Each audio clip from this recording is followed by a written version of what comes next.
A Canadian winter can really take its toll on any kind of machinery, especially the motor vehicles that we drive. It's prudent in the springtime to look and see what kind of damage, what kind of wear and tear took place over the last 5-6 months of winter driving. It's really important to use a qualified mechanic and a qualified service provider because they're able to read between the lines and make the necessary repairs to that particular vehicle. Pothole season really does accelerate the wear and tear on our vehicles, and depending on the vehicle, it's quite possible that a pothole has done more than just jar you inside the vehicle. It may have bent a rim, damaged a rim, or damaged some of your suspension components. So you want to look at that and make sure that pothole season didn't inflict any specific damage on any one of your 4 wheels and tires on your vehicle. The suspension and steering linkage on just about all modern vehicles is lubed for life, non-greasable components. There isn't any regular servicing done to these components, but there needs to be a regular inspection done to make sure the little bit of lubricant that's sealed inside of them is still there. The seal is there to keep the weather out and the lubricant in, and the component isn't loose or worn.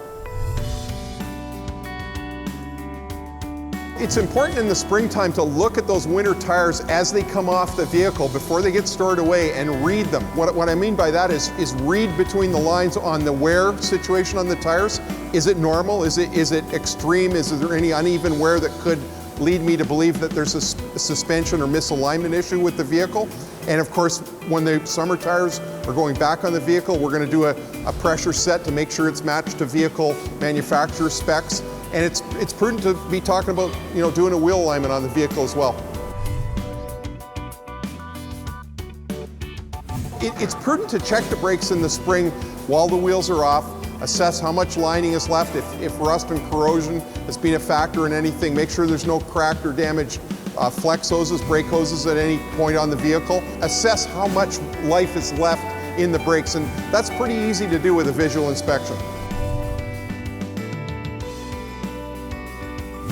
In the springtime, it's usually prudent to do an oil change on the car because we've probably gone through at least 4 or 5, in some cases 6 months of short trips in cold weather, which tend to contaminate the lubricants, contaminate the engine oil more than they would in the summertime. Any filters that protect the engine is going to be replaced at these service intervals, and we want to look at things like the cabin air filter as well. Looking at the vehicle as an entire package and looking at all our safety systems on the vehicle. When the weather gets a bit better in the spring, it's time to start looking at what things we need to do to make that vehicle safe for the upcoming summer driving.